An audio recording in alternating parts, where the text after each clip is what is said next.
Hello, hi, welcome to the Lipstick Chat. We are back with a quick update of Sibongile and the Dlaminis. Yo Uphakamani is just acting out of character. Or is it in character? Guy is drinking, Guy is just doing things that are off, Guy is not guying, everything is not going well. Remember, he lost ubabu wakhe, and at this point everything is going south for him. He does not want to hear anything. Guy went and drank with the girls. Wamlanda ke ubhuti wakhe uwenzo, wamhudula wamtshela ukuthi yazini woza sizobona ukuthi senza njani. You can't be like this. Amthathile ke uguy la sekadakwe khona sengasa understand ukuthi kahle kwenzakalani. Amlande kube right.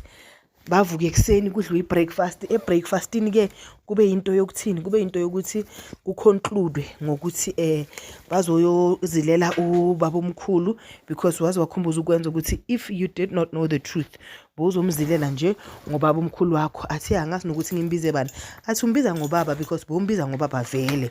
So I don't understand what's disturbing you now from doing the same. Bombiza ngobaba, mbize ngobaba futhi namanje. So ke uyozilelwa, asazi ukuthi kuyophelela laphi, but into esiyaziyo ukuthi ifamily yakhe izomnqwaba, abadingi assistance from abantu bakasibalukhulu. Bathi hayi bazozenzela, bazozibambela bani bona mathuba. Akusiyinkinga leyo. Inkinga ukuthi ke mase yaqeda uku-announce ukuthi bazozibambela bazenzele everything bona mathuba, wahle wabatshela ukuthi on that note uNomfundo is going to be my second wife. Wathi nje on that nice note Nomfundo going to be my second wife. So that's a pill to swallow.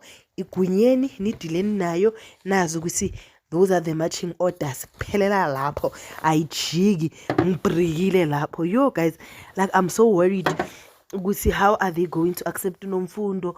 What is Vusi going to say? How is this going to affect Vusi? Because we know ukuthi Vusi is a bit fragile, like ngithukiwe nje on behalf of Vusi. But ke additionally ugeli lo uVelephi udecide ukuthi amove out of home because akazwani no mama akhe. Wabakhe umkhuzile athi yazini ngiunderstand ukuthi you are going through a lot, but how you talk to adults is just scary, ayikho right nje.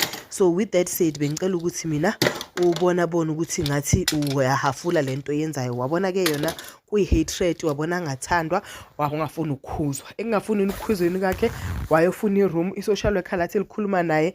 Ugela azangafuna ukuzwa, next azangafuna uku-understand. Will she lose her child because she's staying endaweni enjanjani?